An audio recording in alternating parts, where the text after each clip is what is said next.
Hey students, in this video we're going to review the colonization unit using what's called a learning map. So basically it just helps us see the connections that we've learned throughout this unit. So you can follow along with me. If you printed this out, you can also fill it in as we go, as the blanks I'm going to highlight throughout this video.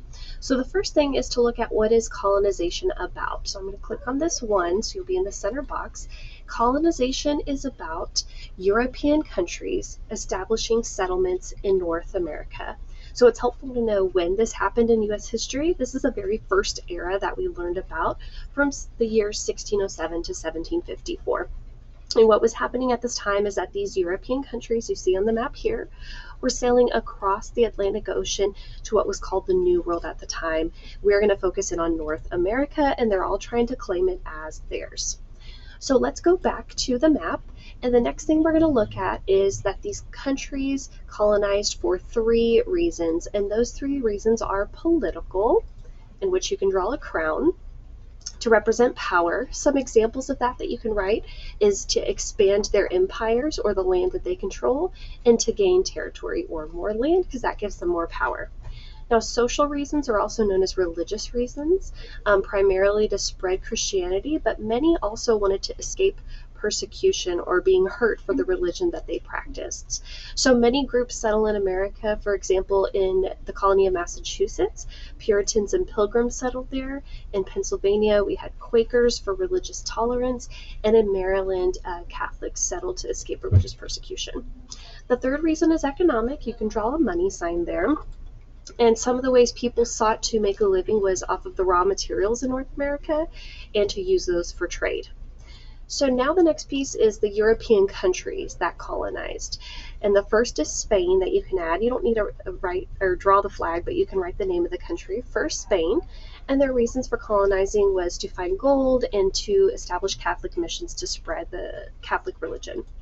In France, their reason was the fur trade along the Great Lakes with Native Americans. And England, which is the one we're going to focus on, is religious freedom was one reason, and also to acquire land and raw materials there. So going back to our map, we're going to learn about some of the first successful English colonies.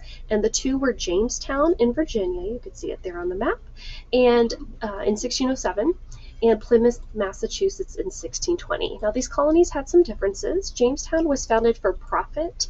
If you've seen the Disney movie Pocahontas, they were digging for gold. They did not find gold, but they did later sell the cash crop tobacco. In Plymouth, they had different reasons for settling, mainly for refuge or a safe place from religious persecution, starting with the Pilgrims. And in that picture there, you see them writing the Mayflower Compact, which we'll talk about more later. One important similarity between these first two colonies, but really all of these 13 colonies, is that they're settled along the Atlantic coast, along the ocean. And the reason was the natural harbors that were there. So you can write natural harbors, draw a boat to represent the fact that it's a place for trade. Going back to your map, the fourth thing we're going to look at is that three colonial regions developed as a result. And at the top, you see geography influences economy of the region. That just means the land that was there influences the way people make money or make a living. So the first subregion we'll look at is the New England colonies. You can see those icons of some of the economic activity they had. It's important to know, there's a lot of things to write here, but it's important to know their geography was rocky soil and cold, and they had a lot of natural harbors. And for that reason, they made money primarily by fishing and shipping. In the middle colonies, you have a moderate or mild climate somewhere in the middle. Lots of forest, and grain was also grown, which is why they're called the bread basket. And because of the forest, lumber was used as a raw material to make other goods. In the third region, the southern colonies, you had fertile soil, which means it's just good for growing crops. You had a warm climate, and therefore you had plantations. You see the word plant in there, which just means large farms, in which cash crops were grown. The main cash crop at this time was tobacco. Later it will be cotton. Now, because of these large plantations, a lot of labor was needed, and therefore slave labor was brought to the southern colonies early in the 1600s. We'll talk about that more later. Let's go back to our map and look at step 5. So all three of these regions contributed to what's known as mercantilism.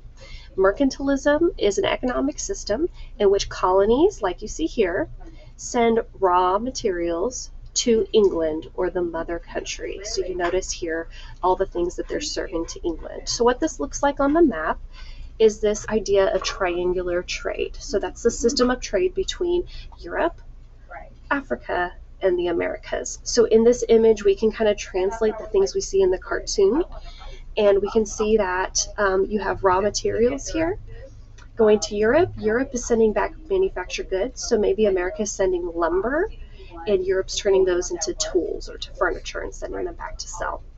Now, the third part of this is people being forced from Africa along what's called the Middle Passage to the Americas, and these enslaved persons were sent to the south to work on those large plantations we talked about. So going back to your map, the last thing you really need to understand is that the distance from England led to the development of colonial self-government. So we have to remember that this is the 1600s, and England and the Americas are 3,000 miles away. So there's this idea of salutary neglect that you see here, meaning the colonies are left alone to make their own rules. So the result of that is they have to create their own government. There are three governments you need to know. The first is the Mayflower Compact, and this is an illustration of what you see happening here.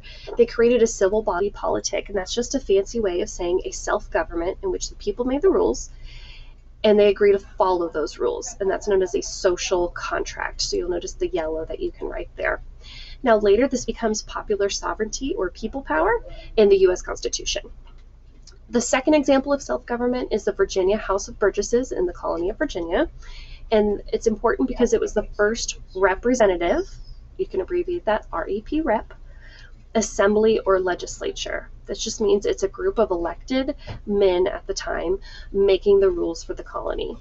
This is important because later it becomes republicanism in the Constitution. So you notice rep, representative, rep, republicanism there.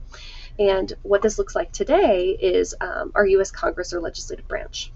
The third example is the Fundamental Orders of Connecticut, and the importance is it's the first written constitution in the colonies.